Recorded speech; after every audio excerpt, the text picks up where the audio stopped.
शांत हो जाओ, शांत हो जाओ। हो गया।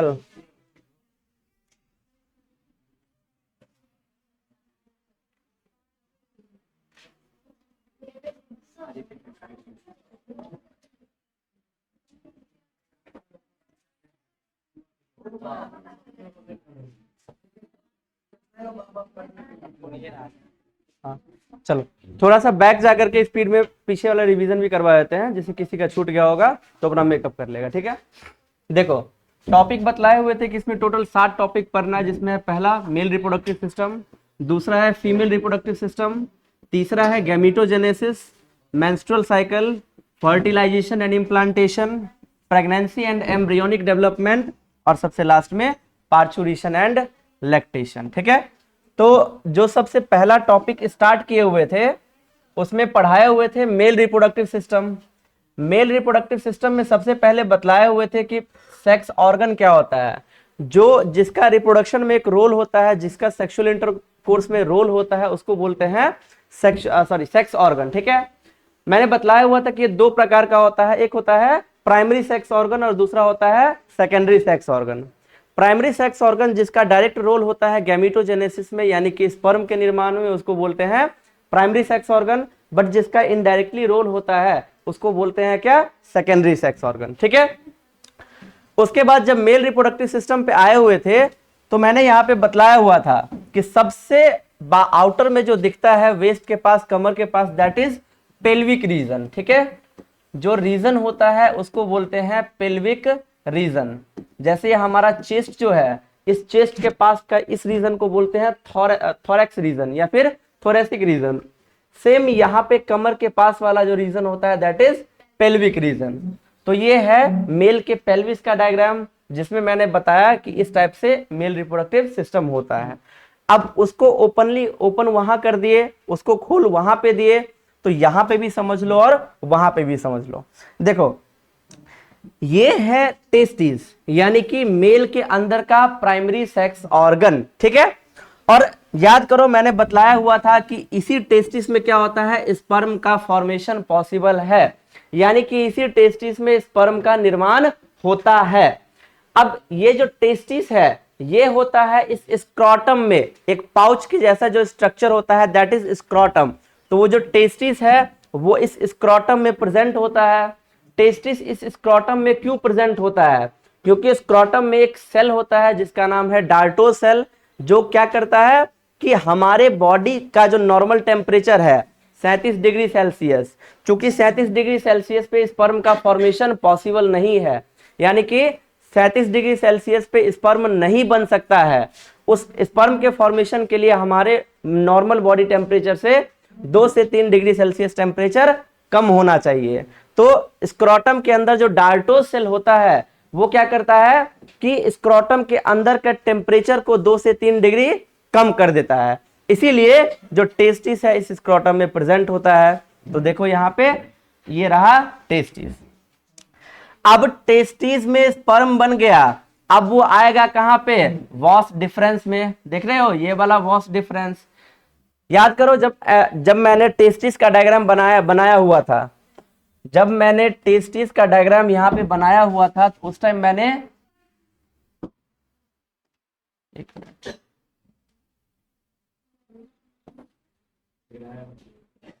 जब मैंने टेस्टिस का डायग्राम बनाया हुआ था तो उसके साथ ही मैंने स्पर्म पाथ लिखा था। ठीक है, स्पर्म पाथ यानी कि स्पर्म का निर्माण कहां पे हुआ, स्पर्म का फॉर्मेशन कहां पे हुआ और वो कहां से कहां तक गया, उसको बोले थे स्पर्म पाथ। तो मैंने बतलाया हुआ था कि टेस्टिस के अंदर होता है सेमिनिफेरस ट्यूब्यूल। ठीक है, सेमिनिफेरस ट्यूब्यूल जिसके अंदर स्पर्म का निर्माण होता है। ठीक, उसके बाद मैंने बतलाया हुआ था कि टेस्टिस का जो मास है उसके अंदर का, यानी कि टेस्टिस के अंदर का जो एरिया है वो 250 कंपार्टमेंट में बटा हुआ होता है, जिसको बोलते हैं टेस्टिक्यूलर लोब्यूल। ठीक, और उस टेस्टिक्यूलर लोब्यूल में 2 से 3 कॉइल्ड स्ट्रक्चर प्रेजेंट होता है, जिसको बोलते हैं सेमिनिफेरस ट्यूब्यूल। ठीक, अब ये वाला सेमिनिफेरस ट्यूब्यूल आगे चल करके स्ट्रेट हो जाता है, सीधा हो जाता है, और उसका नाम हमने दिया हुआ था ट्यूब्यूलर रेक्टाई, ठीक है, ट्यूब्यूलर रेक्टाई। तो स्पर्म कहां पे आया, सेमिनिफेरस ट्यूब्यूल से ट्यूब्यूलर रेक्टाई में। अब ट्यूबुलर रेक्टाई के बाद मैंने बतलाया हुआ था कि वो कहां पे आता है, रेटी टेस्टिस, रेटी टेस्टिस के बाद वास इफ्रेंस,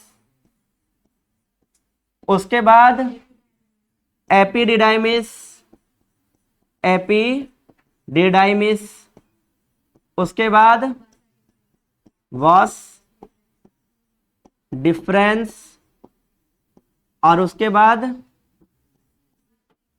इजैकुलेटरी डक्ट, इजैकुलेटरी डक्ट, उसके बाद आया था यूरेथ्रा। और मैंने बताया हुआ था कि जो यूरेथ्रा होता है वो कॉमन पाथवे होता है यूरिन और क्या कहते हैं स्पर्म दोनों के लिए। और यूरेथ्रा के बाद एक्सटर्नल यूरेथ्रल ओरिफिस के द्वारा वो मेल रिप्रोडक्टिव सिस्टम से बाहर चला जाता था। और मैंने बतलाया हुआ था कि ये क्वेश्चन बार बार पूछा गया है नीट में, और इंपॉर्टेंट भी ये क्वेश्चन, हो सकता है बोर्ड में भी ये पूछते। क्लियर। तो वही यहाँ पे डायग्राम कि यहां से इसमें शॉर्ट में दिया हुआ है, उसमें मैंने और डिटेल में, क्योंकि उसमें क्लियरली जो है सिर्फ टेस्टिस का डायग्राम बनाए हुए थे। तो यहां से वॉस डिफरेंस, उसके बाद वो गया कहां पे, एपिडिडाइमिस, सॉरी एपिडिडाइमिस तो इधर ही था, उसके बाद वॉस डिफरेंस, और उसके बाद इजैकुलेटरी डक्ट में, इजैकुलेटरी डक्ट के बाद वो आया आगे यूरेथ्रा पेनिस वाले पार्ट में, और उसके बाद वो बाहर चला जाता है मेल के बॉडी से। क्या यहाँ पे ये वाला पोर्शन, ठीक है, हाँ जहां पे सेमिनल वेसाइकल होता है वहां पे होता है इजैकुलेटरी डक्ट, हाँ वहां पे। क्लियर। तो ये नॉर्मल बातें बतला दी हुई थी, क्योंकि अभी रिवीजन वाला है तो इसीलिए उसमें बहुत ज्यादा टाइम स्पेंड नहीं करेंगे। उसके बाद मैंने बतलाया हुआ था टेस्टिस के बारे में,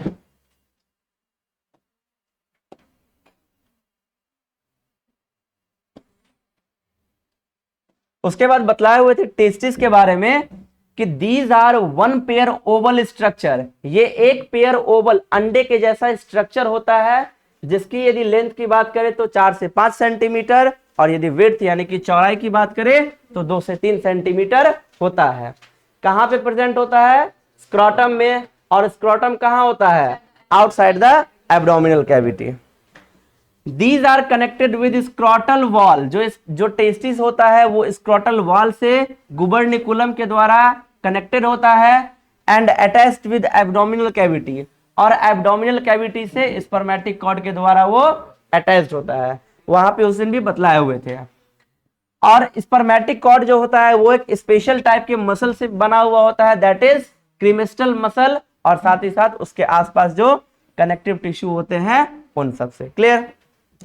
उसके बाद मैंने बतलाया हुआ था कि जो टेस्टिस होता है, टेस्टिस का निर्माण एब्डोमिनल कैविटी में होता है जब बच्चा पेट में होता है, फिर जब वो 6 से 7 महीने का होता है तब इंग्वानल कैनाल के द्वारा वो क्या होता है, स्क्रोटम में आता है। तो देखो ये रहा inguinal canal, it connects scrotum with abdominal cavity. जो इंग्वानल कैनाल है ये स्क्रोटम को एब्डोमिनल कैविटी से जोड़ता है। मैंने बतलाया हुआ था कभी कभार किसी किसी केस में क्या होता है कि इंग्वानल कैनाल चौड़ा ही रह जाता है, जिसके कारण इंटेस्टाइन का कुछ पार्ट स्क्रोटम में एंटर करने लगता है। अब जैसे ही इंटेस्टाइन का कुछ पार्ट स्क्रोटम में एंटर करने लगेगा, उस मेल को पेन होगा, दर्द होगा, और जब वो टेस्ट करवाएगा तो उसे पता चलेगा कि उसे हर्निया है और उसको ऑपरेशन करवाना पड़ेगा। क्लियर। तो ये था इंग्वानल कैनाल। उसके बाद मैंने बतलाया हुआ था कि जो टेस्टिस का आउटर कवरिंग लेयर होता है, जो टेस्टिस का सबसे बाहर वाला लेयर होता है, दैट इज टूनिका एल्बुजिनिया। और टूनिका एल्बुजिनिया के बाहर में जो टेस्टिस का लेयर है उन दोनों के बीच में क्या होता है, पानी भर जाता है। वो किसी भी कारण भर सकता है, वो जेनेटल प्रॉब्लम हो सकता है, यानी कि बचपन से उसको प्रॉब्लम हो सकती है, या फिर उसको चोट लगने की वजह से टेस्टिस के वॉल में जब पानी भर जाता है, उसी कंडीशन को बोलते हैं हाइड्रोसील, जिसको ऑपरेशन करके ठीक किया जाता है। क्लियर। उसके बाद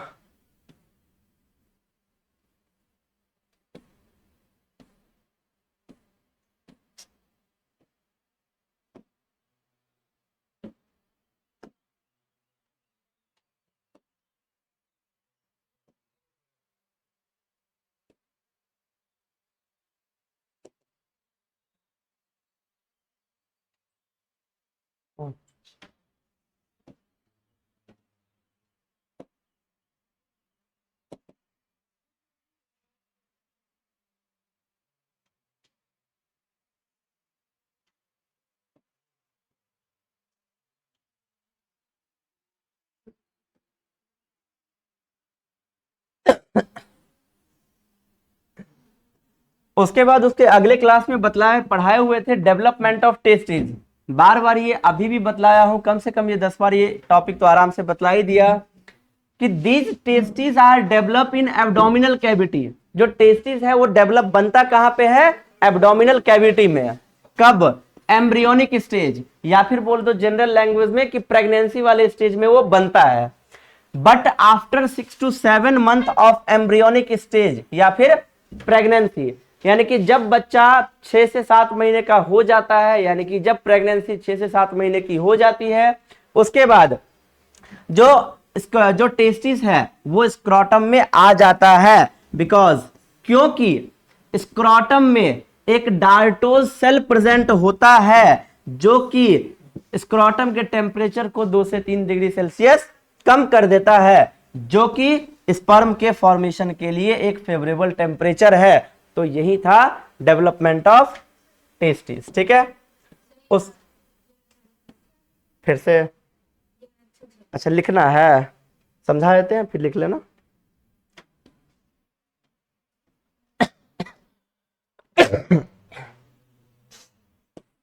चलो उसके बाद देखो, बट कभी कभार क्या होता है कि टेस्टिस जो है वो स्क्रोटम में नहीं आ पाता है।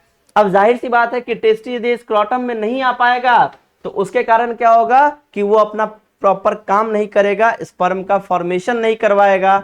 और जब वो स्पर्म का फॉर्मेशन नहीं करवाएगा तो वो अपनी वाइफ के साथ कितना भी सेक्सुअल इंटरकोर्स क्यों ना करे, उसकी वाइफ या फिर वो फीमेल प्रेग्नेंट नहीं होगी। तो ये भी मेल में एक इनफर्टिलिटी यानी कि बांझपन का एक कारण हो सकता है। ठीक है, और जो टेस्टिस है वो स्क्रोटम में नहीं आ पाता है, इस कंडीशन को बोलते हैं क्रिप्टोकाइनेटम। क्लियर?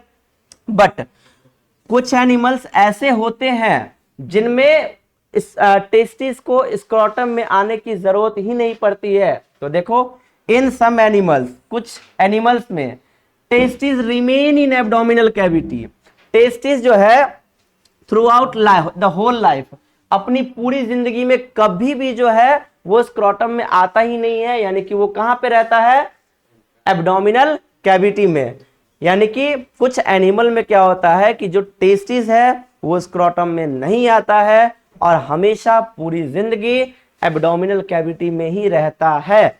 उस टाइप के टेस्टिस को बोलते हैं इंट्रा एब्डोमिनल टेस्टिस, जिसके एग्जांपल है व्हेल, डॉल्फिन, एलिफेंट, सील, ये सब। क्लियर? चलो उसके बाद देखो, effect of testis on temperature. कल मैंने बतलाया हुआ था if external temperature is high, यदि एक्सटर्नल टेम्परेचर हाई होगा तब जो टेस्टिस है वो नीचे की ओर मूव करेगा, और यदि एक्सटर्नल टेम्परेचर यानी कि बाहरी टेम्परेचर यदि लो है या फिर बोल दो थोड़ा सा ठंडा का मौसम है, तब जो टेस्टिस है वो ऊपर की ओर मूव करेगा। ये होता है टेम्परेचर का इफेक्ट टेस्टिस के ऊपर। क्लियर? चलो उसके बाद अब उसी चीज को रिपीट करना है जो हमने पढ़ा था टेस्टिस में कि टेस्टिस के पास क्या क्या है, क्या क्या नहीं है। तो यहां से क्वेश्चन आता है, जैसे मान लो बिहार बोर्ड में उसको यदि पूछना होगा तो पूछेगा कि बताइए कि इंटरनल स्ट्रक्चर ऑफ टेस्टिस को एक्सप्लेन कीजिए। ठीक है, इंटरनल स्ट्रक्चर ऑफ टेस्टिस को एक्सप्लेन करना है। तो इंटरनल स्ट्रक्चर ऑफ टेस्टिस मतलब टेस्टिस के अंदर में जो जो चीजें स्ट्रक्चर थी उसी को यहां पे लिखना है, उसी को यहां पे एक्सप्लेन करना है। तो मैंने बतलाया हुआ था कि टेस्टिस जो है वो एक कनेक्टिव टिश्यू लेयर से घिरा हुआ होता है जिसका नाम है टुनिका एल्बुजिनिया। अभी भी मैंने कुछ टाइम पहले बताया कि इनर मास ऑफ टेस्टिस यानी कि टेस्टिस के अंदर का जो एरिया है, जो मास है, वो 250 कंपार्टमेंट में बटा हुआ होता है, यानी कि 250 बॉक्सेस टाइप में बटा हुआ होता है, जिसको बोलते हैं testicular lobule. And in each testicular lobule, हर एक टेस्टिक्युलर लोब्यूल में 2 से 3 कॉइल्ड स्ट्रक्चर प्रेजेंट होते हैं, जिसको क्या बोलते हैं, सेमिनिफेरस ट्यूब्यूल, जहां पे स्पर्म का फॉर्मेशन होता है। क्लियर। उसके बाद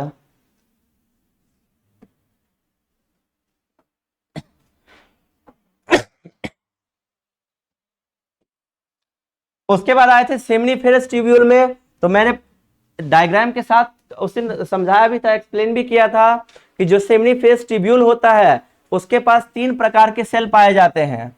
एक होता है इंटरस्टिशियल सेल या फिर बोल दो लेडिक सेल। ये क्या करता है, ये एक हार्मोन को सेक्रेट करता है जिसका नाम है टेस्टोस्टेरोन हार्मोन, जो कि रिस्पॉन्सिबल होता है मेल कैरेक्टर के डेवलपमेंट के लिए। यानी कि टेस्टोस्टेरोन हार्मोन के कारण ही मेल के अंदर मेल कैरेक्टर डेवलप होता है। यदि किसी में ये प्रॉपर सही समय से यदि आ गया है, टेस्टोस्टेरोन हार्मोन का सेक्रेशन अच्छे से हो रहा है, तो उसमें मेल कैरेक्टर टाइमली आएगा। मेल कैरेक्टर का मतलब होता है आवाज का भारी होना, कंधे के नीचे बालों का आना, ठीक है, प्यूबिक पार्ट्स पे, जेनाइटल पार्ट्स पे बालों का आना, ये सब होते हैं मेल कैरेक्टर। ठीक है, तो ये सब इस सब के लिए रिस्पॉन्सिबल कौन होता है, वो होता है टेस्टोस्टेरोन हार्मोन। क्लियर। दूसरा सेल मैंने बतलाया हुआ था स्पर्मेटोगोनियल सेल, ये होता है डिप्लॉयड। ठीक है, कैसे आज बताएंगे। Spermatogonial cell, it produces sperm by the process of spermatogenesis, यानी कि जो स्पर्मेटोगोनियल सेल है वो क्या प्रोड्यूस करता है, स्पर्म। किस प्रोसेस के द्वारा, स्पर्मेटोजेनेसिस के द्वारा। जब गैमेटोजेनेसिस टॉपिक पढ़ाएंगे तो वहां पे पढ़ाएंगे कि स्पर्मेटोजेनेसिस, एक पढ़ाएंगे ooजेनेसिस। स्पर्मेटोजेनेसिस यानी कि मेल के अंदर स्पर्म का फॉर्मेशन, स्पर्म का निर्माण, उसको स्पर्मेटोजेनेसिस। और ooजेनेसिस यानी कि फीमेल के अंदर ओवम का निर्माण, उसको बोलेंगे ooजेनेसिस। ठीक है, तो स्पर्मेटोजेनेसिस और ooजेनेसिस दोनों वहां पे पढ़ाएंगे। तो यहां पे क्या बोल रहा है कि जो स्पर्मेटोगोनियल सेल है वो क्या करता है, स्पर्म का निर्माण करता है, जो कि किसके अंडर में, एफएसएच यानी कि फॉलिकल स्टिमुलेटिंग हार्मोन। ये टॉपिक अभी आएगा ही। उसके बाद सबसे लास्ट में बतलाए हुए थे तीसरा होता है सर्टोली सेल, जो कि जो स्पर्म बन गया अब उसको नॉरिशमेंट कौन देगा, यही सर्टोली सेल। तो यहां तक हमने पढ़ लिया था, तो स्पीड में इसको एक बार रिकैप कर दिए, ज्यादा टाइम वेस्ट करने की जरूरत नहीं क्योंकि बहुत बार उसको बतला दिए हुए थे। अब आज यहां से स्टार्ट करेंगे फंक्शन ऑफ सर्टोली सेल। तब तक लिख लो थोड़ा सा।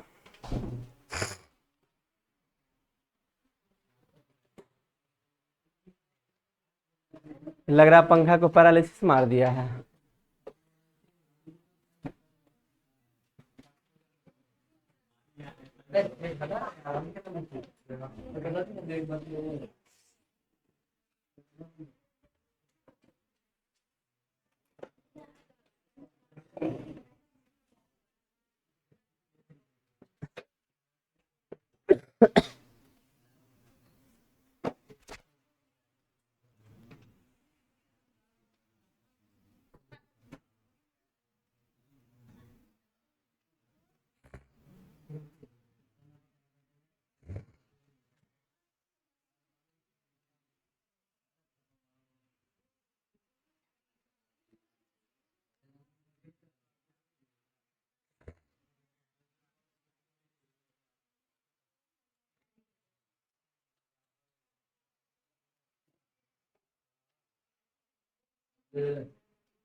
ये मारने वाला है कि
लिख नहीं रही हो तुम लोग ना, तो हम देख रहे खाली बातें कर रही हो।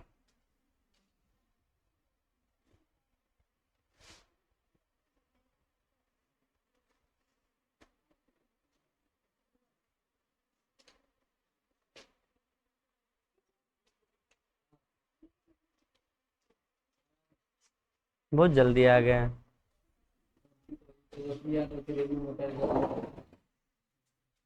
कभी कर चलिए होता है।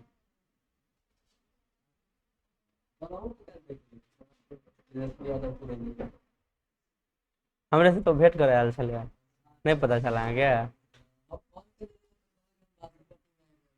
कहलक ना, बहुते दिन से कहे छल सर अहाँ से भेंट करे के, हम कहलिए आई तू कहिए ले भेंट।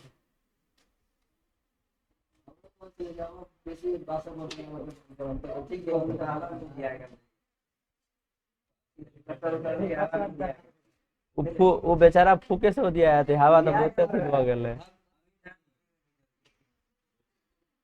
अरे तो वो हवा तेज हो जाए, कथी कहे छी, फूके से दिया है बेचारा, वो हवा तो खैर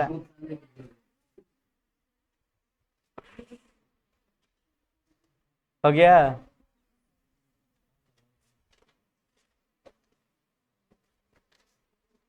चलो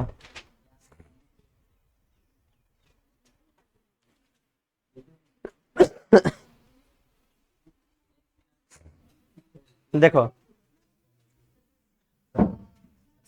सर्टोली सेल के कुछ और भी फंक्शंस है, उनको देख लो, ठीक है। It secrete inhibin hormone. जो सर्टोली सेल होता है वो एक और हार्मोन को सेक्रेट करता है जिसका नाम है इनहिबिन हार्मोन, जो कि स्पर्म के फॉर्मेशन को बढ़ावा देता है, ठीक है। काम कौन करेगा, निर्माण कौन करेगा, निर्माण करेगा वही स्पर्मेटोगोनियल सेल, लेकिन उसको बढ़ावा कौन देगा, ये जैसे वो आईपीएस वाला सुना हुआ था ना, तैयारी वो की है लेकिन उसको बढ़ावा कौन दिया था, उसका हस्बैंड, और फिर जब बन गई तो उसी को छोड़ दी। तो सेम वैसे यहाँ पे भी होता है, सेम वैसे यहाँ पे भी है कि वो काम वही करेगा स्पर्मेटोगोनियल सेल, लेकिन उसको कुछ हद तक बढ़ावा सर्टोली सेल यानी कि प्रमोट करने का काम ये भी करता है।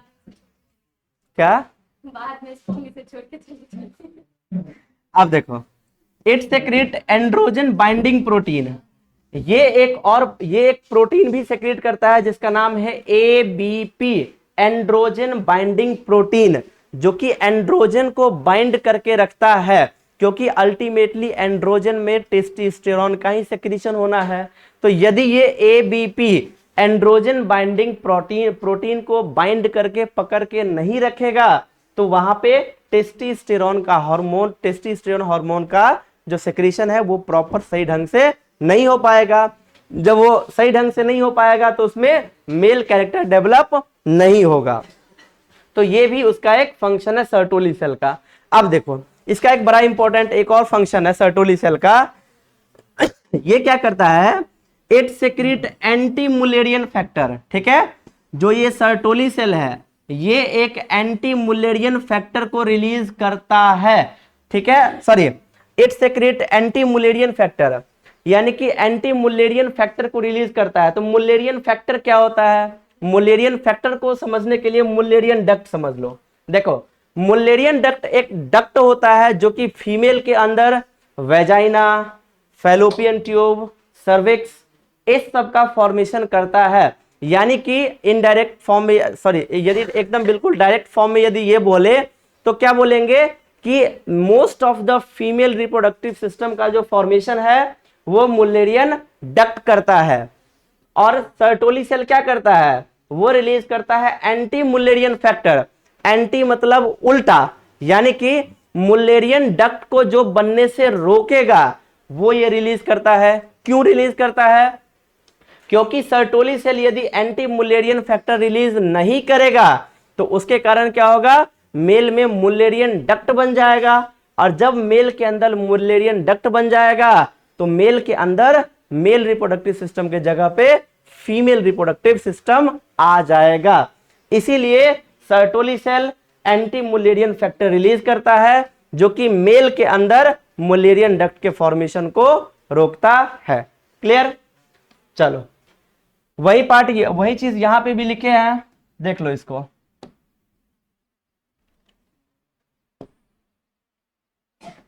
देखो यहां पे नोट में मुलेरियन डक्ट, इसी का दूसरा नाम होता है paramesonephric duct. In female it forms fallopian tube, vagina यानी कि वेजाइना का अपर वाला पार्ट, यूट्रस, सर्विक्स। यानी कि मुलेरियन डक्ट क्या करता है, फीमेल के अंदर fallopian tube, vagina, uterus, cervix, इन सब का निर्माण करता है, इन सब का फॉर्मेशन करता है। बट इन मेल, लेकिन मेल में इट बिकम्स डीजेनरेट, यानी कि ये आगे चल करके नष्ट हो जाता है। क्योंकि यदि ये आगे चल करके नष्ट नहीं होगा, डीजेनरेट नहीं होगा, तो मेल के अंदर फीमेल रिप्रोडक्टिव सिस्टम आ जाएगा। क्लियर? तो ये था नोट पॉइंट।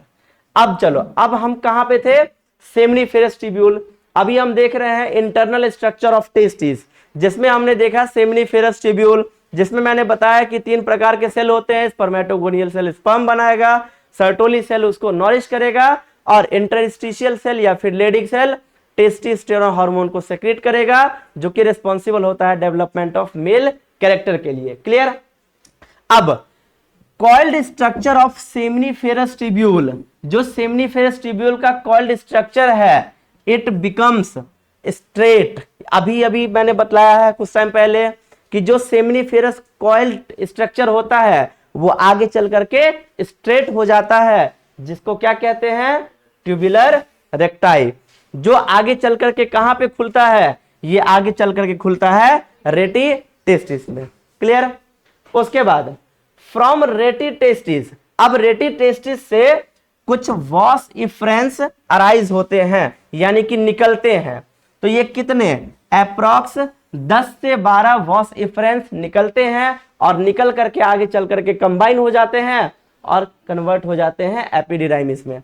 याद करो, मैंने इस टाइप का बनाया हुआ था रेटी टेस्टिस, और उसके बाद मैंने ऐसे कुछ बनाया हुआ था। तो ये कितने हैं, यही है 10 से 12, यानी कि वॉस इफ्रेंस।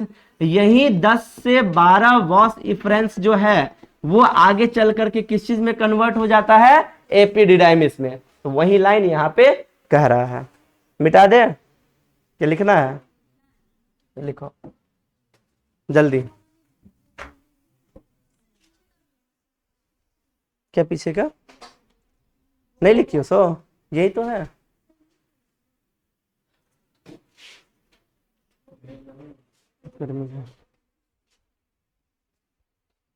क्यों यादव जी भेंट करायल छल, अहाँ से तो नहीं भेलियै यादव जी, नहीं भेलियै तऽ अहाँ से केना भेंट कराय गेलियै?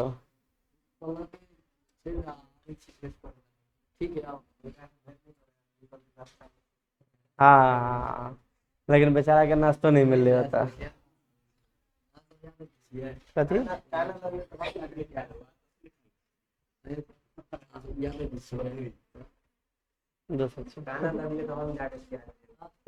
हाँ, क्या बोले हो?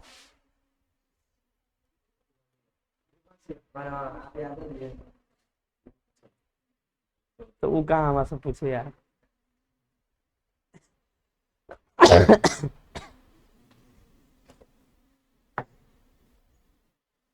आ पढ़ाइए में पूछल खाली, यो सोचियो बियाह है तो पूछबो नहीं करत।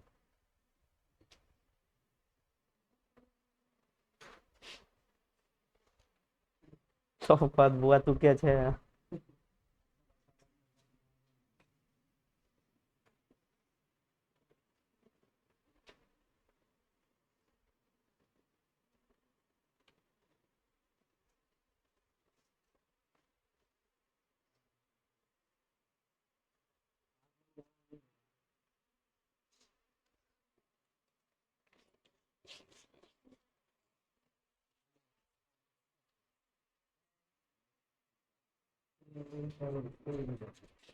हो गया।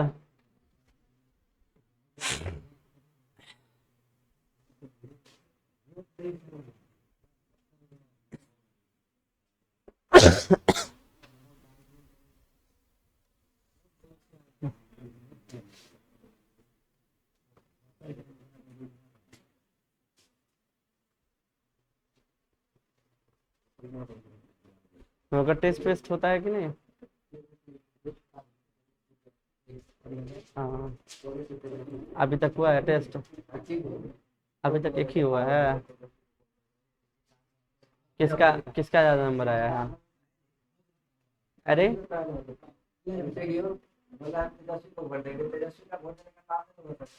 छोड़ो, किसी को भी दे, वो फालतू बात है। ये बताओ कि इसमें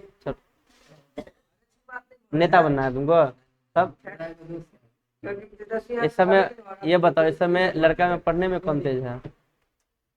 लड़का में छोड़ो,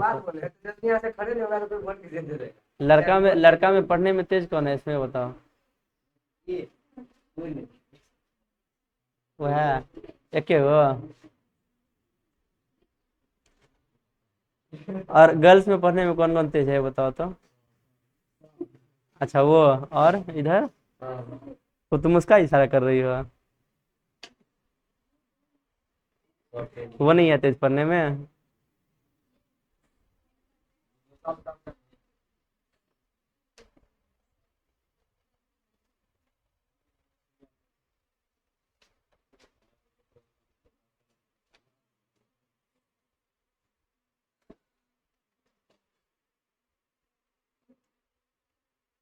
नहीं छियो, खेला नहीं छियै, पढ़े नहीं छियै तो कथी करे छियै? हाँ, तो पूछबै ना पैसा केला दै छियै?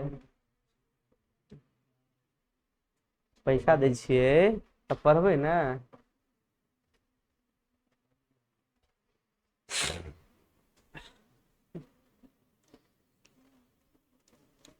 हो गया।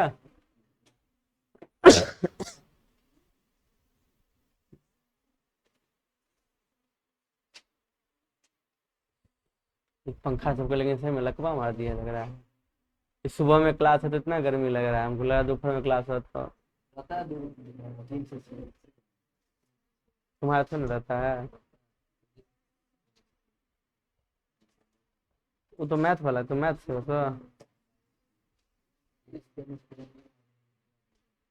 तो वो सब तो बोले थे मैथ वाला का होता है शाम में।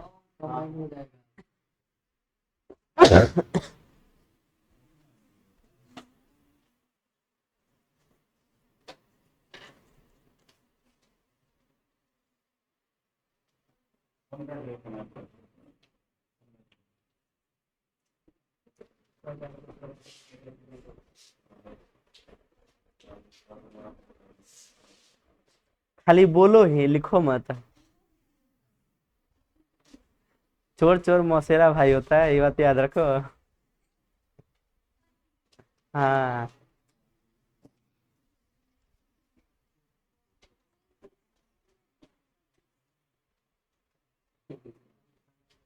हो गया, चलो। कते देर लिखबै यौ? हाँ हाँ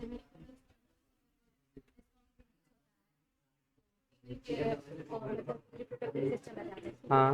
फॉर्म जो रिलीज होता है वो कितने काउंटिंग में कितने होता है? अब ये बताएंगे वो। 20 to 30 मिलियन, 20 से 30 लाख।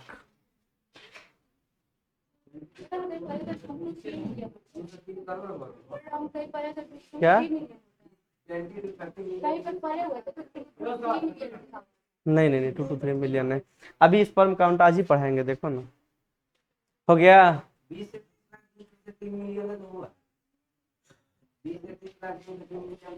20 to 30 मिलियन होता है, 200 से 300 लाख, इतना होता है। हाँ, करोड़ में चला जाएगा। हो गया। अभी स्पर्म काउंट हो जाएगा। चलो देखो,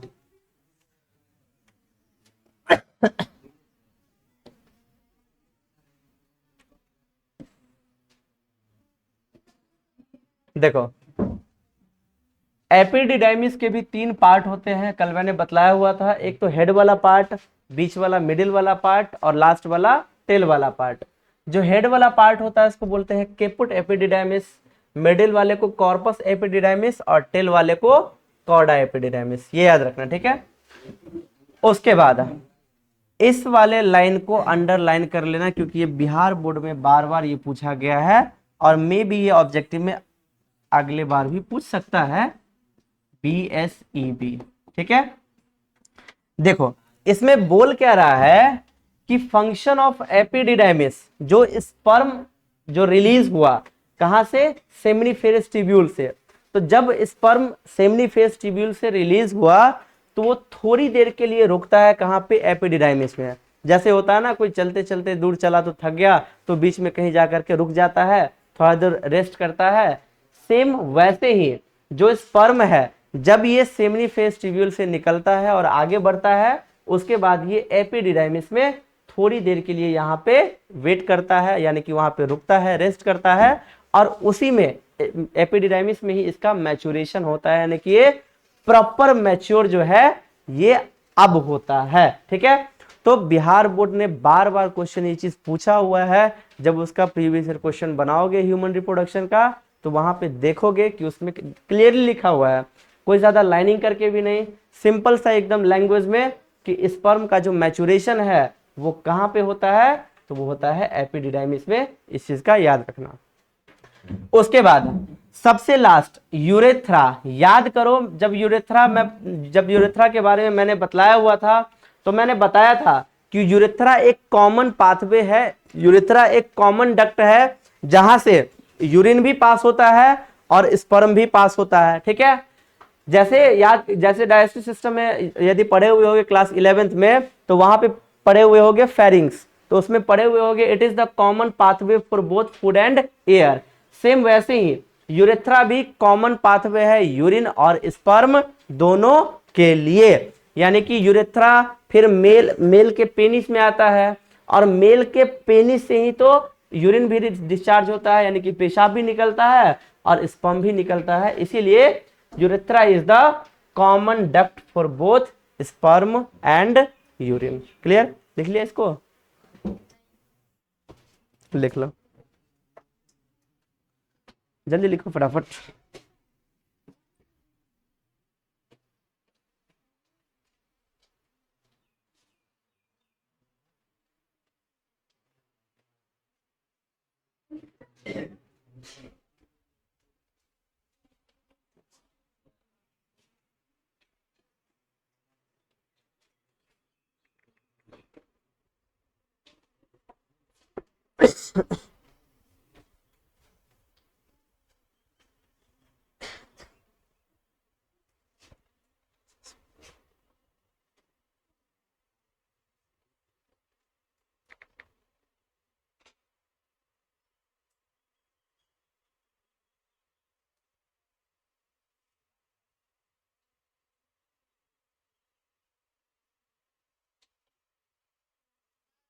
हम्म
हाँ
अभी हम चेक करेंगे, नहीं लिखोगे हम क्लास में खड़ा करवा देंगे, बात याद रखो पक्का।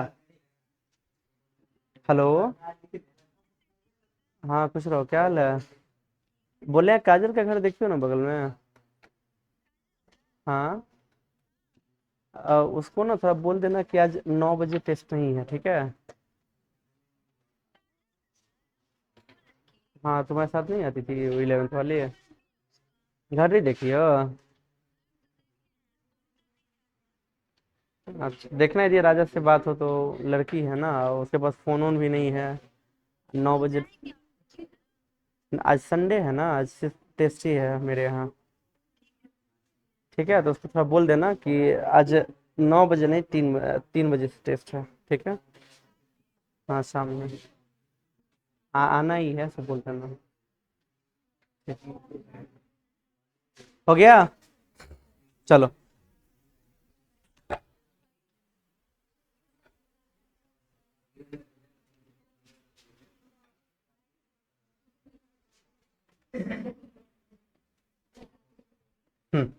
अब देखो पेनिस, ठीक है?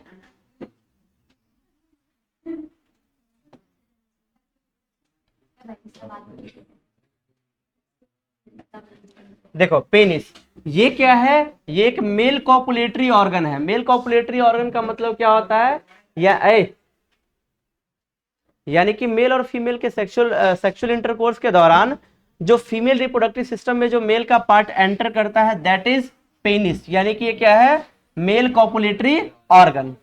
It is about 15 to 20 centimetre in length, having pendular mass, ठीक है? यानी कि अप्रोक्स 15 to 20 सेंटीमीटर जो एनसीईआरटी का डेटा है उसके अकॉर्डिंग इसका लेंथ होता है।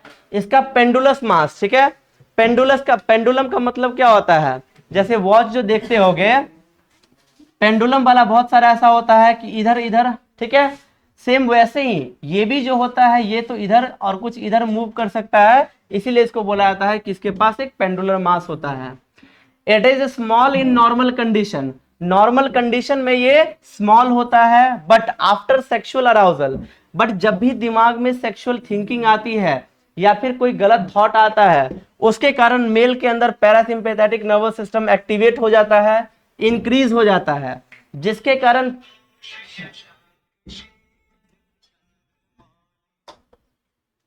Hello.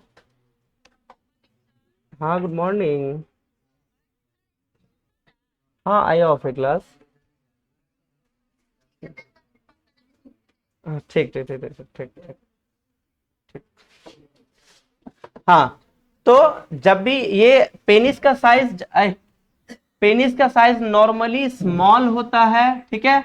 But after sexual arousal, जब भी दिमाग में कोई सेक्सुअल थिंकिंग आती है, कोई गलत थॉट आता है, उसके कारण मेल के अंदर पैरासिम्पैथेटिक नर्वस सिस्टम एक्टिवेट हो जाता है, इंक्रीज हो जाता है, जिसके कारण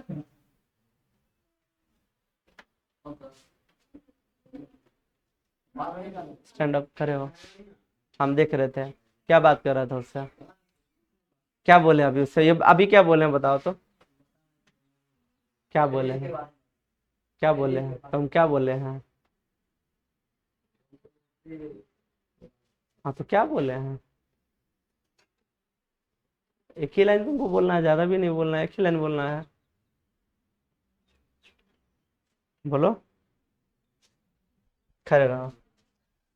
तो उसके कारण क्या होता है कि पेनिस का साइज जनरली स्मॉल होता है, नॉर्मली स्मॉल होता है, बट आफ्टर सेक्सुअल अराउजल, यानी कि जब भी दिमाग में गलत थिंकिंग आती है, सेक्सुअल थिंकिंग आती है, उसके कारण मेल के पेनिस में एक टिश्यू होता है जिसको बोलते हैं erectile tissue. Mail reproductive system में उस इरेक्टाइल टिश्यू लिखा भी हुआ था। तो मेल के पेनिस में एक टिश्यू होता है जिसका नाम है इरेक्टाइल टिश्यू। इस इरेक्टाइल टिश्यू में ब्लड सप्लाई हाई हो जाता है, और जैसे ही ब्लड सप्लाई हाई हो जाता है, जिसके कारण पेनिस का साइज बड़ा हो जाता है। यानी कि जो पेनिस का साइज नॉर्मली होता है वो स्मॉल होता है, छोटा होता है, बट जैसे ही उसके दिमाग में कुछ गलत थिंकिंग आती है, कुछ सेक्सुअल थिंकिंग आती है, किसी फीमेल के अबाउट गलत सोचने लगता है, उसके कारण उसका पैरासिम्पैथेटिक नर्वस सिस्टम इंक्रीज हो जाता है, जिसके कारण पेनिस में जो टिश्यू है इरेक्टाइल टिश्यू, उसमें ब्लड सप्लाई फास्ट हो जाता है, बहुत ज्यादा हो जाता है, जिसके कारण पेनिस का साइज बड़ा हो जाता है, और वो रेडी हो जाता है सेक्सुअल इंटरकोर्स यानी कि कोइटस के लिए। ठीक है, तो ये था पेनिस के बारे में, लिख लो। कोई डाउट है तो पूछते भी चलो।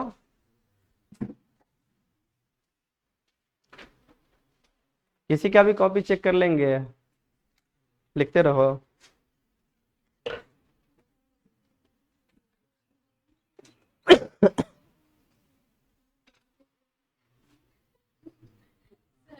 क्या पैसा वैसा ऐसे कॉपी में तो बोलो, पैसा वैसा तो अभी चेक कर लेंगे।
देख रहे हैं, करो बात।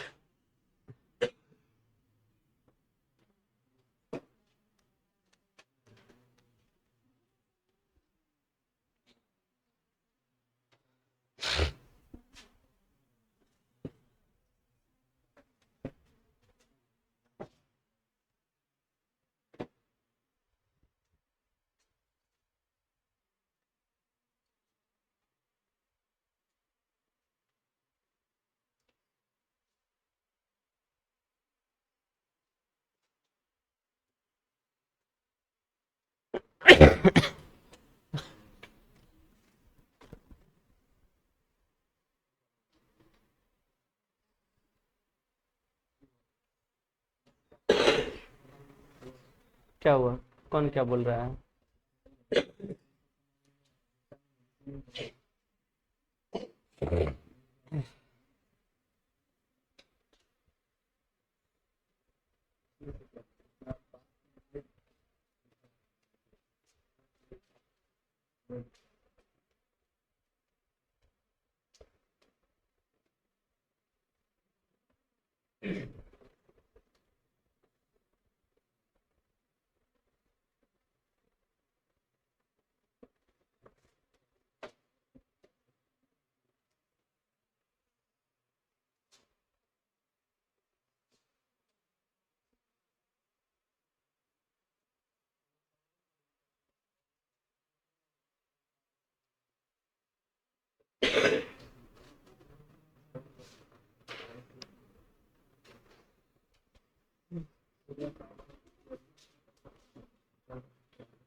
हो गया। चलो, नहीं हुआ अभी तक।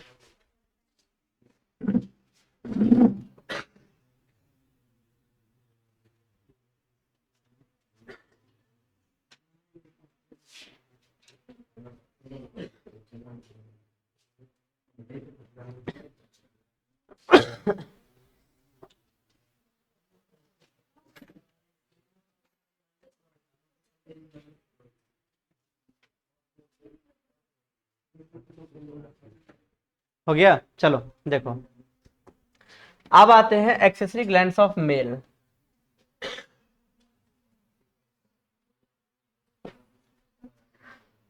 चलो देखो, जैसे याद करो, डाइजेस्टिव सिस्टम जब पढ़े हुए होगे क्लास 11th में, तो वहां पे पढ़े हुए होगे कि डाइजेस्टिव सिस्टम दो चीजों से मिलकर के बना हुआ होता है। एक होता है एलिमेंट्री कैनाल और दूसरा होता है accessory glands. Alimentary canal mouth से एनस तक के रास्ते को बोलते हैं, और एक्सेसरी ग्लैंड जैसे लीवर हो गया, पेनक्रियाज हो गया, गॉल ब्लैडर हो गया, ठीक है।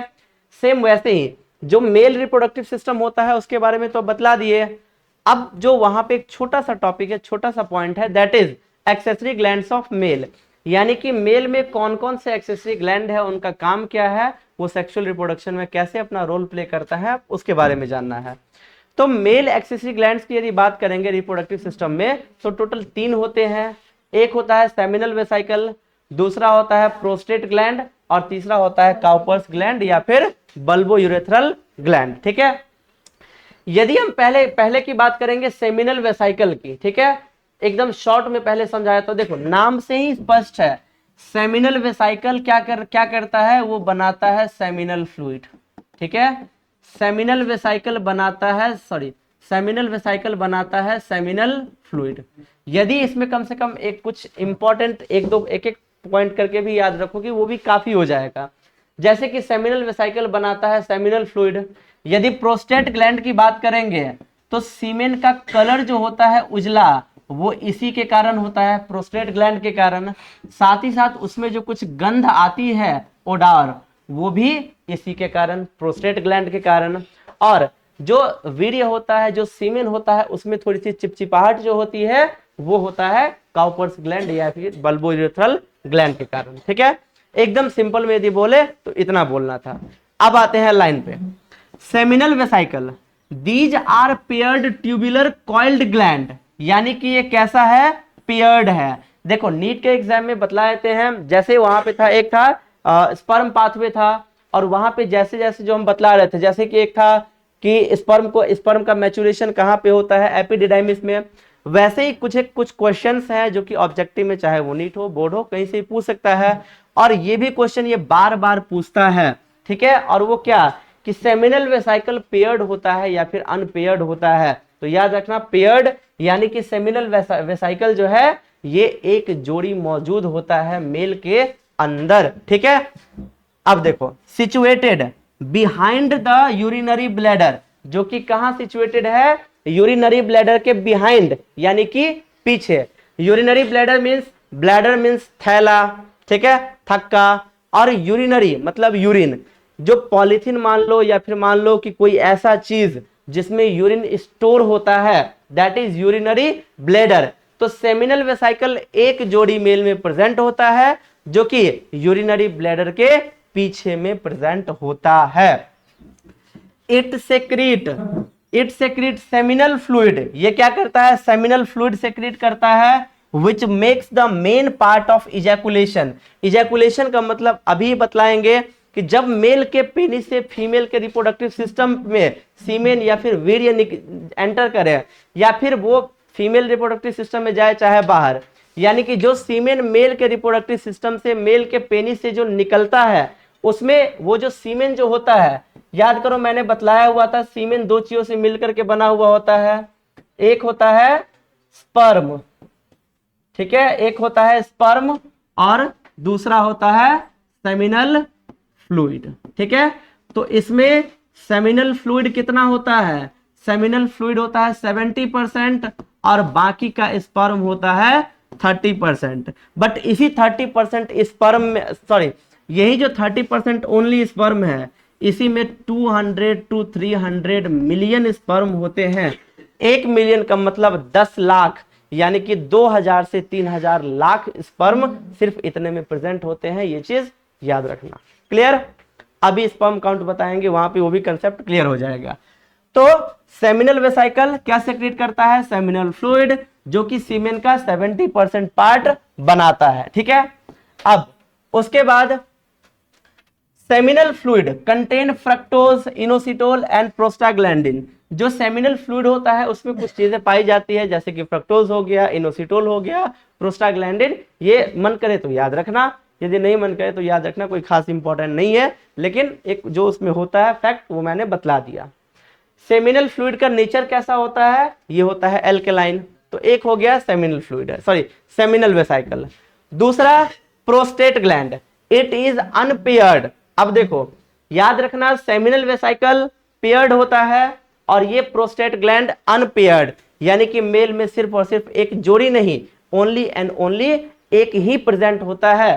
So it is unpaired. और ऐसे ही क्वेश्चन पूछता है कि वो मेल का जो जितने एक्सेसरी ग्लैंड है उनका नाम दे देगा, उसमें से पूछेगा कि इसमें से कौन सा पेयर्ड है और कौन सा अनपेयर्ड है। तो जो प्रोस्टेट ग्लैंड होता है ये अनपेयर्ड होता है, यानी कि मेल में एक ही प्रेजेंट होता है, which lie at the base of urinary bladder, जो कि यूरिनरी ब्लैडर के बेस यानी कि आधार के पास प्रेजेंट होता है, and surrounds the first part of urethra, जो कि यूरेथ्रा के फर्स्ट पार्ट को सराउंड करता है। जैसे फर्स्ट पार्ट ऑफ यूरेथ्रा, जैसे मान लो कि अभी जो स्ट्रक्चर बनाए हुए थे, मान लो ये ऐसे है, ठीक है, पेनिस है, क्लियर, आगे से हल्का ऐसे घुमा हुआ, तो ये आगे वाला जो पेनिस का भाग था उसमें मैंने बतलाया हुआ था कि वो था ग्लांस पेनिस, और ये पूरा है पेनिस। तो इसके बीच से जो पास कर रहा था दैट इज यूरेथ्रा, और यहीं से फिर यूरिन भी निकल रहा था, पेशाब भी, और यहीं से स्पर्म भी निकल रहा था।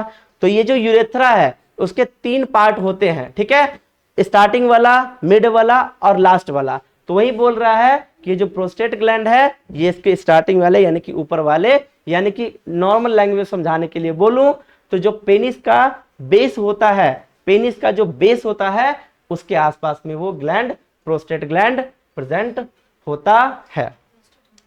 इट्स सेक्रीशन कंटेन, अब इसके सेक्रीशन में क्या क्या चीजें होती है, मन करे तो ये भी याद रखना, नहीं तो कोई बात ही नहीं है। कैल्शियम, क्लॉटिंग एंजाइम, फिब्रिनोलाइसिन, ठीक है। फंक्शन क्या होता है, अभी अभी मैंने क्या बतलाया हुआ था, it provide milky appearance to the semen. जो सीमेन यानी कि वीर्य का कलर जो उजला उजला होता है वो किसके कारण होता है, इसी प्रोस्टेट ग्लैंड के कारण। साथ ही साथ इट प्रोवाइड कैरेक्टरिस्टिक ओडार, ओडार का मतलब होता है हल्का सा जो उसमें गंध होता है उस सीमेन यानी कि उस वीर्य में, वो भी किसके कारण होता है, इसी प्रोस्टेट ग्लैंड के कारण होता है। तीसरा काउपर्स ग्लैंड या फिर जिसको बोलते हैं बल्बो यूरेथ्रल ग्लैंड। तो काउपर्स ग्लैंड या फिर बल्बो यूरेथ्रल ग्लैंड ये भी पेयर्ड होता है, यानी कि याद रखना सेमिनल वेसाइकल जो है वो भी पेयर्ड, और काउपर्स या फिर बल्बो यूरेथ्रल ग्लैंड ये भी पेयर्ड, और एक ही बचा जो कि अनपेयर्ड होता है वो है प्रोस्टेट ग्लैंड। तो वहां से तुमसे एक ये भी अच्छा क्वेश्चन पूछ सकता है कि in which of the following are unpaired gland. Option number A option number A seminal vesicle, option number B prostate gland, option number C Cowper's gland, option number D bulbo urethral gland. तो दूसरा वाला prostate gland जो कि unpaired होता है। तीसरा Cowper's gland, ये भी पेयर्ड होता है, पी साइज्ड, मटर का जो साइज होता है ना कुछ वैसा ही इसका शेप होता है, lie adjacent to the urethra at the base of penis. Penis का जो बेस होता है, जैसे मान लो कि ये है पेनिस, ठीक है,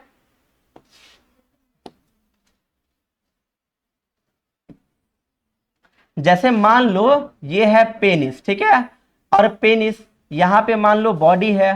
तो बहुत लोग क्या करते हैं, पेनिस का मतलब बेस का मतलब समझते हैं बिल्कुल नीचे वाला पार्ट, ठीक है, बट बेस मीन्स आधार जिससे वो जुड़ा हुआ है। तो ये इस पेनिस का आधार बहुत लोग क्या बोलेंगे, बेस क्या बोलेंगे, ये वाला पार्ट, बट ये वाला पार्ट नहीं, उसका बेस कौन सा होगा, ये वाला होगा। तो इसी के आसपास में काउपर्स ग्लैंड या फिर बल्बो यूरेथ्रल ग्लैंड प्रेजेंट होता है, क्लियर। और उसके बाद they secrete of viscous mucus which act as lubricant, वो एक विस्कस म्यूकस यानी कि एक लिक्विड टाइप का सब्सटेंस होता है, वो भी सेक्रेट करता है जो कि क्या करता है, पेनिस को आगे के काम करने के लिए उसमें उसकी मदद करता है। कुछ नोट पॉइंट है, जैसे कि अभी मैंने बतलाया क्या कि जो सेमिनल वेसाइकल है वो क्या रिलीज करेगा, क्या सिक्रेट करेगा, सेमिनल फ्लूइड। प्रोस्टेट ग्लैंड क्या देगा, दूध के जैसे उजलापन देगा, साथ ही साथ जो हल्का सा गंध होता है वो भी देगा। अब जो मैंने बोला चिपचिपाहट, वो सेमिनल वेसाइकल और बल्बो यूरेथ्रल ग्लैंड ये दोनों मिल करके एक साथ काम करके उस सीमेन को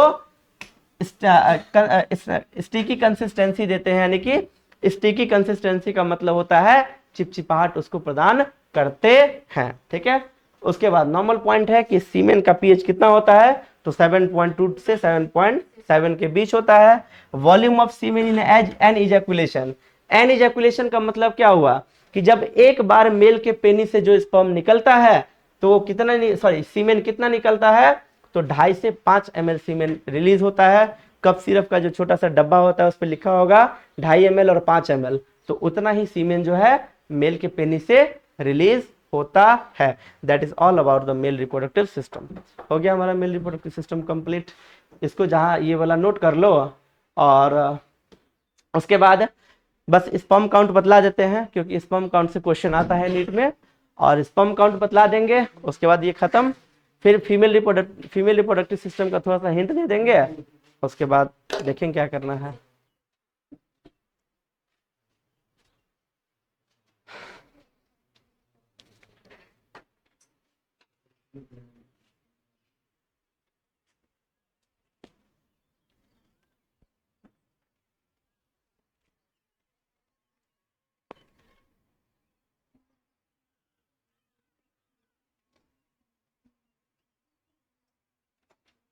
डाकवाओं का विद्यार्थी कम हो गया क्या?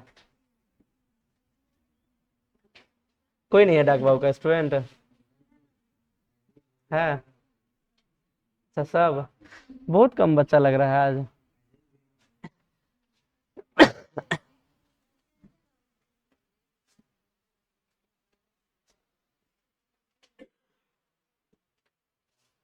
तो डाकवाओ चोरी करवाए थे कि नहीं?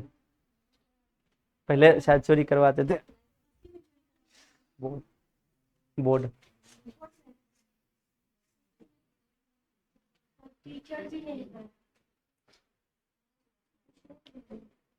शिक्षक गए थे?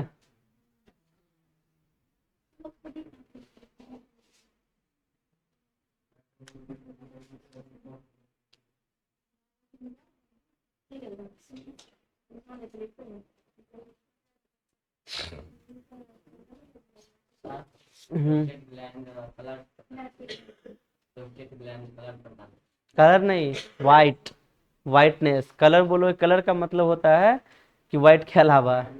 हाँ।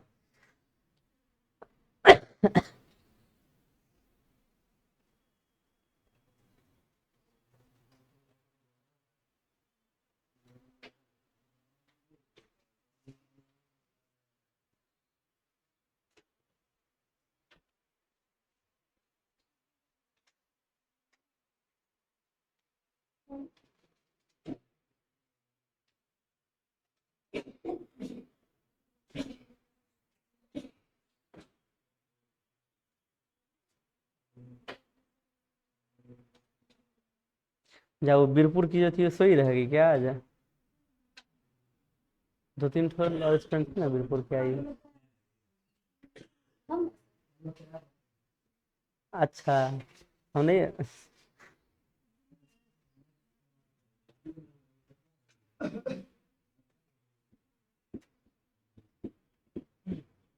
लेकिन कुछ स्टूडेंट है संडे के कारण सोया हुआ होगा अभी।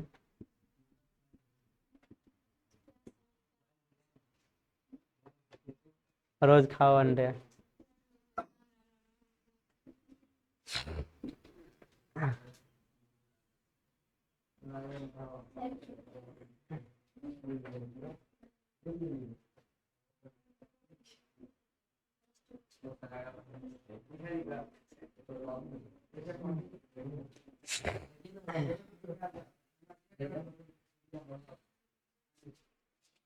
कल ऑनलाइन ऑनलाइन पढ़ना है, वीडियो से पढ़ोगे, कल नहीं आओगे? कल वीडियो से पढ़ोगे, कल नहीं आओगे? कल हम नहीं रहेंगे। कल हम नहीं रहेंगे। क्या? अच्छा, आज का कमी कल पूरा ना? नहीं, सर बोले थे कि वीडियो रिकॉर्ड कर दीजिए, कल वीडियो से क्लास कर लोगी। करंट रेस का आज इतना पढ़ा दी, कम है क्या?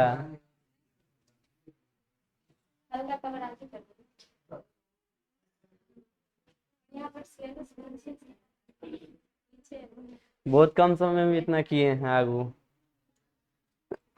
हो जाएगा, मेकअप कर देंगे। पगला है।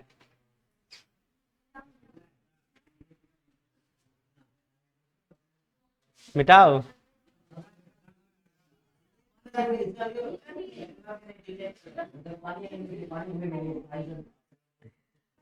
सबसे बढ़िया लाओ ना। ज्यादा नहीं सर। सर यहाँ से ज्यादा नहीं ले तो मुश्किल से 150 पौने 2 लाख, ज्यादा नहीं ले। बस।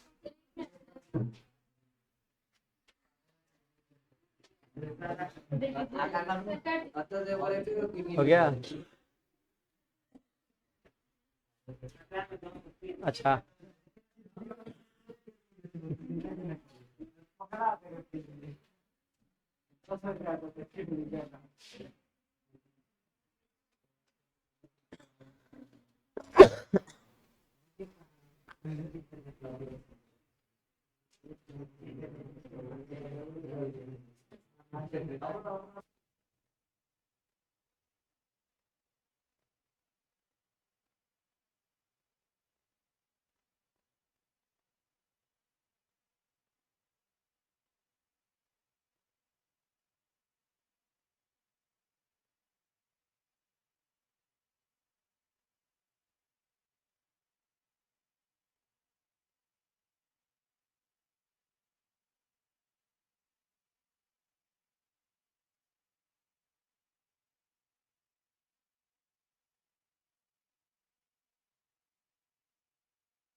चलो स्पर्म काउंट।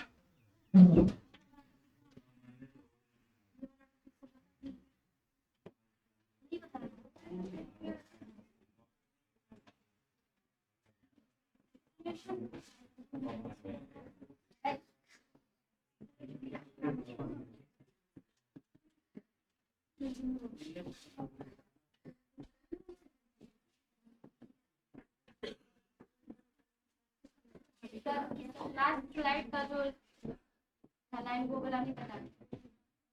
अच्छा बतला देते हैं।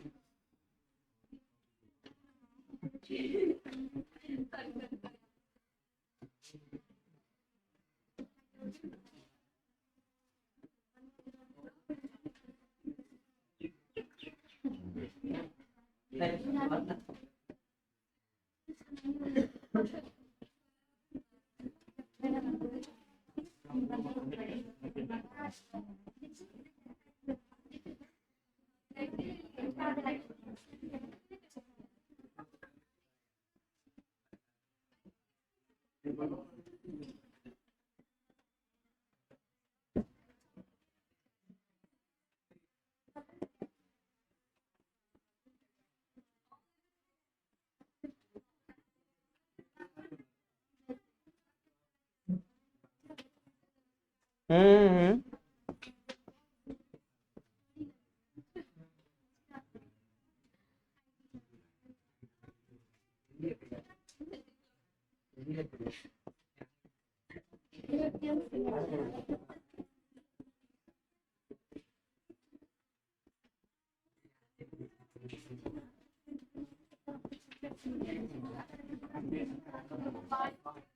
इसको बात करनी जब इसे नोट भी कर लो ना कि यादव जी, तेजस्वी यादव के फैन बकाए है ना, काम करवाए।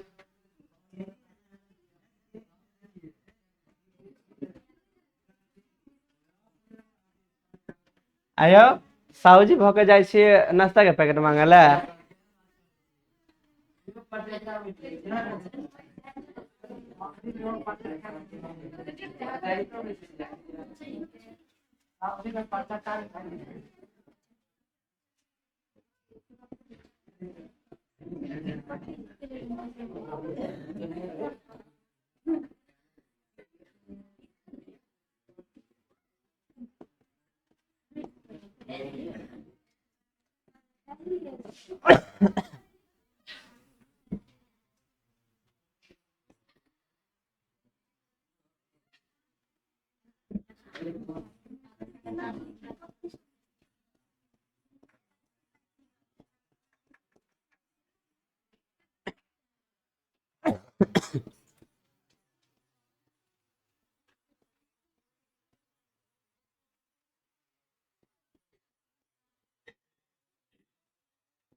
ये वाला जो है ना, इसके नीचे में ये लिखना जो हम यहाँ पे लिख रहे हैं।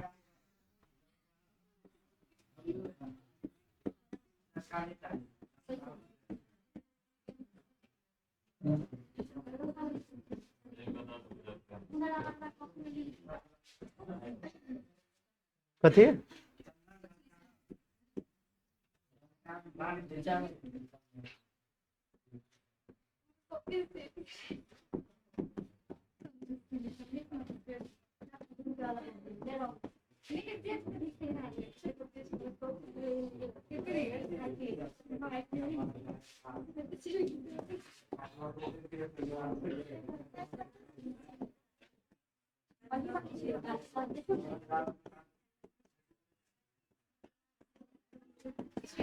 देखो इसको समझ लो फिर आराम से लिख लेना। देखो समझ लो इसको पहले, स्पर्म काउंट यहां से तुमको हो सकता है कि बोर्ड में भी पूछ दे या फिर कंपटीशन के लिए तो इंपॉर्टेंट है। ये देखो इधर ध्यान दो, फिर लिखते हैं ना, सिंगल इजैकुलेशन इन वेजाइना, यानी कि क्या हुआ, फीमेल के वेजाइना के अंदर जब एक बार इजैकुलेशन होता है तो उसके कारण 2.5 से 5 ml सीमेन रिलीज होता है, ये मैंने अभी बताया। ठीक है, अब जो 2.5 से 5 ml सीमेन रिलीज होता है उसमें टोटल 200 टू 300 मिलियन स्पर्म होते हैं, और 1 मिलियन मतलब 10 लाख, मतलब 2000 से 3000 लाख स्पर्म होते हैं। अब इनमें से क्या होगा, इनमें से 40% स्पर्म पहले ही मर जाएंगे। अब 40% स्पर्म मर जाएंगे, यानी कि टोटल कितने स्पर्म मरे, इसका 40% कितना हुआ, 80 टू 120 मिलियन, यानी कि 80 से 120 मिलियन स्पर्म क्या हो जाएगा, मर जाएगा। क्यों मर जाएगा, क्योंकि उनके पास no normal shape and size, उनके पास नॉर्मल शेप और साइज होता ही नहीं है, तो 40% मर जाएगा। अब बचा कितना, 60%। इस 60% के पास नॉर्मल शेप एंड साइज है, तो ये कितना हो जाएगा, 12 120 से 18 180 मिलियन, यानी कि अब कितना स्पर्म बचा रहेगा, 120 से 180 मिलियन स्पर्म इतना बचा हुआ है। अब जब ये आगे बढ़ेगा, जैसे जैसे वो आगे बढ़ेगा, अब क्या, अब जैसे जैसे ये आगे बढ़ेगा, अब ये जो 120 से 180 मिलियन स्पर्म बच गया, अब सिर्फ हम इसकी बात करेंगे, इसकी अब हमें बात ही नहीं करना क्योंकि ये तो पहले ही मर गया। ठीक, अब यहां जो इतना स्पर्म बचा, जब वो आगे जाएगा, अब इसका 60% क्या होगा, मर जाएगा। क्यों 60% मर जाएगा, क्योंकि उनके पास एनर्जी की कमी होती है, साथ ही साथ वेजाइना के अंदर का जो मीडियम है वो एसिडिक होता है, तो वहां पे वो स्पर्म उसको बर्दाश्त नहीं कर पाते हैं और वो 60% स्पर्म मर जाते हैं।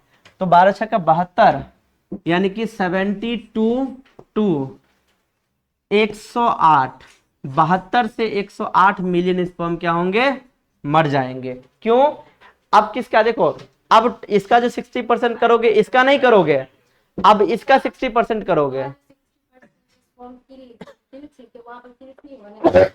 पूरा का तो 60% स्पर्म बचा हुआ है ना। हाँ, oh I am sorry, sorry sorry sorry 40% तो, सॉरी 40% मर गया है, तो 60% तो बचा, आई एम सो सॉरी। तो वहां पे वो बचा कितना, 120 से 180 मिलियन।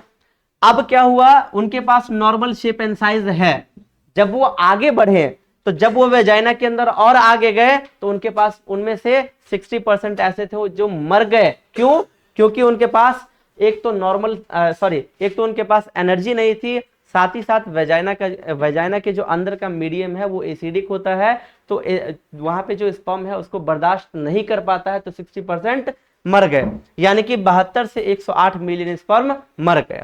अब बचे कितने, ओनली 40%, यानी कि 48 टू 72 मिलियन, यानी कि 48 से 72 मिलियन स्पर्म बचे, यानी कि 480 से 720 lakh student, sorry lakh sperm.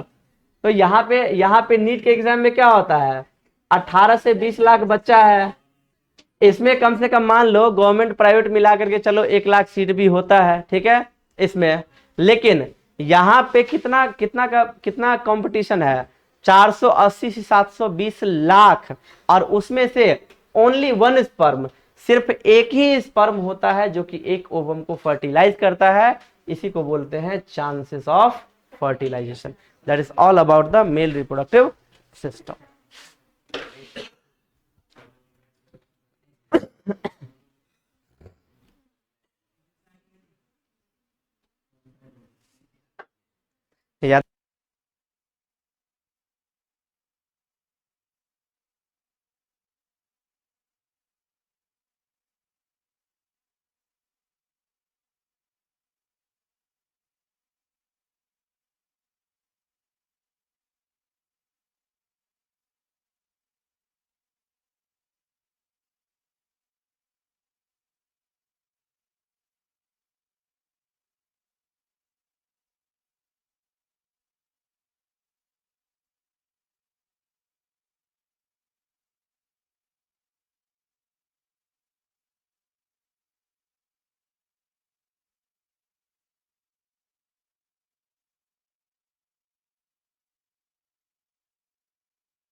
अभी अपने आप ऑफ हो गया था।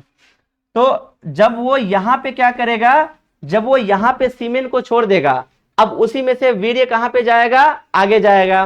तो देखो वेजाइना के आगे इसी के ऊपर होता है हाइमेन, जिसको सील बोलते हैं, अभी जो कि यहाँ पे पढ़ाए हैं, ठीक है। अब यहां से क्या होगा, जो स्पर्म होगा वो आगे जाएगा। क्यों, क्योंकि वहां पे बतलाए हुए थे जिसके पास लो एनर्जी है वो आगे नहीं जा पाएगा, जिसके पास हाई एनर्जी है और आगे चल सकता है, क्योंकि उसको आगे फैलोपियन ट्यूब तक खुद ही जाना है, तो आगे जाएगा वो यहां। अब फीमेल को क्या होता है, हर महीने फीमेल को जो मेंस्ट्रुअल साइकिल होता है, बताएंगे कि पीरियड्स और मेंस्ट्रुअल साइकिल अलग होता है। पीरियड्स 4 से 5 दिन का होता है, बट जब फीमेल 11-12 साल की हो जाती है कोई लड़की, उसके बाद से लेके उनमें 45 ईयर तक एक पढ़ाएंगे, एक होता है मेनोपॉज, ठीक है।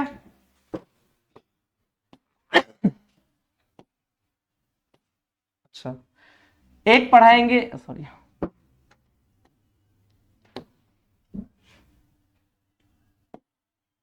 एक पढ़ाएंगे, एक होता है मेनार्क, ठीक है, और दूसरा होता है मेनोपॉज। इसी में कल पढ़ाएंगे, कल लिखवाएंगे भी, ठीक है, कल नहीं परसों, ठीक है। तो मेनार्क और मेनोपॉज का मतलब देखो, पॉज से याद रखना कि बंद होना। तो जिस एज में फीमेल का मेंस्ट्रुअल साइकिल स्टार्ट होता है उसको बोलेंगे मेनार्क, ठीक है। जब फीमेल 12 साल की होती है, 11-12 साल 13 साल की, तो उसके बाद से फीमेल में मेंस्ट्रुअल साइकिल पीरियड्स स्टार्ट हो जाते हैं, तो उस एज को बोलते हैं, उस टाइम को बोलते हैं मेनार्क। यानी कि जो फीमेल है वो 12-13 साल के बाद 45 साल तक बच्चे पैदा कर सकती है, बट फीमेल 45 साल तक बच्चे पैदा कर सकती है, बट मेल 50 साल तक बच्चे पैदा कर सकता है। तो ये जो मेनार्क है, यानी कि जिस एज में फीमेल का मेंस्ट्रुअल साइकिल स्टार्ट होता है उसको बोलते हैं मेनार्क। अब पॉज का मतलब ही होता है बंद होना। तो जिस एज में या फिर जब फीमेल में मेंस्ट्रुअल साइकिल बंद हो जाता है, दैट इज मेनोपॉज, ठीक है। तो हर महीने जो फीमेल का मेंस्ट्रुअल साइकिल होता है सभी का अलग अलग होता है, कैलकुलेट करना भी सिखाएंगे, सारा चीज बताएंगे, कौन सी फीमेल किस दिन प्रेग्नेंट एग्जैक्ट हो सकती है, सब बताएंगे। तो जो यहाँ पे बात कर रहे हैं मेनार्क और मेनोपॉज की, तो जब फीमेल में मेंस्ट्रुअल साइकिल स्टार्ट हो गया, तो जब फीमेल में मेंस्ट्रुअल साइकिल स्टार्ट हो गया उसमें फेज आते हैं। सबसे पहला फेज आता है जिसको बोलते हैं ब्लीडिंग फेज, या फिर मेंस्ट्रुअल फेज, या फिर पीरियड्स, जो कि 4 से 5 दिन का होता है, किसी में 6 दिन का भी हो सकता है। उसके बाद जो आता है जिसको बोलते हैं फॉलिक्यूलर फेज, या फिर बोलते हैं प्रोलिफेरेटिव फेज, जिस फेज में ओवम बनता है और एकदम 14वें दिन पे निकालना सिखाएंगे। सभी फीमेल का अलग अलग होता है। जैसे मान लो किसी फीमेल का मेंस्ट्रुअल साइकिल है 28 दिन का, तो ओवुलेशन फॉर्मूला एक बताएंगे, जिसमें बताएंगे ओवुलेशन डे, यानी कि एग्जैक्ट उसके बॉडी में इसी दिन ओवम रिलीज होगा, यानी कि इसी दिन वो फीमेल प्रेग्नेंट हो सकती है। तो इसका फॉर्मूला बताएंगे मेंस्ट्रुअल साइकिल माइनस 14 डेज, ठीक है। यदि किसी फीमेल का 28 दिन का मेंस्ट्रुअल साइकिल है तो 14, यानी कि बराबर 14। इस फीमेल को 14वें दिन पे क्या होगा, इसके बॉडी में ओवम रिलीज होगा और इस दिन ये प्रेग्नेंट होने का ज्यादा चांसेस होगा। क्लियर। किसी का मान लो 30 दिन का होगा, 30 में से 14 घटा दो 16वें दिन, यानी कि वो फीमेल का हाई चांस है कि वो 16वें दिन पे प्रेग्नेंट होगी। क्लियर। तो उसके बाद ओवम बन गया। अब जब ओवम बन गया तो ओवम बनने के बाद जब 14वां दिन आता है, यदि हम नॉर्मली 28 दिन का लेके चलते हैं तो उस 14वें दिन पे फीमेल में एक हार्मोन तेज हो जाता है जिसका नाम है LH, यानी कि ल्यूटिनाइजिंग हार्मोन। जब LH हार्मोन एकदम पीक पे पहुंच जाता है, जिसके कारण क्या होता है, फीमेल के फैलोपियन ट्यूब में यहां से ओवम आगे आता है, और जब यहां से ओवम आगे आएगा एम्पुला पे, इधर से स्पर्म जाएगा, और जब यहीं पे क्या होगा, स्पर्म और ओवम आपस में मिलेंगे और यहीं पे बन जाएंगे जाइगोट, यानी कि युग्मनज।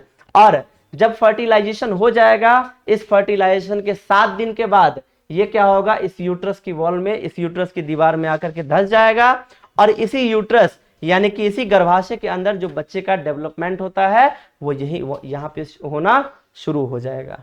That is the female reproductive system. Clear. यही था। अब बोलो अब कोई बात या फिर कोई चीज है तो आप पूछ सकते हो।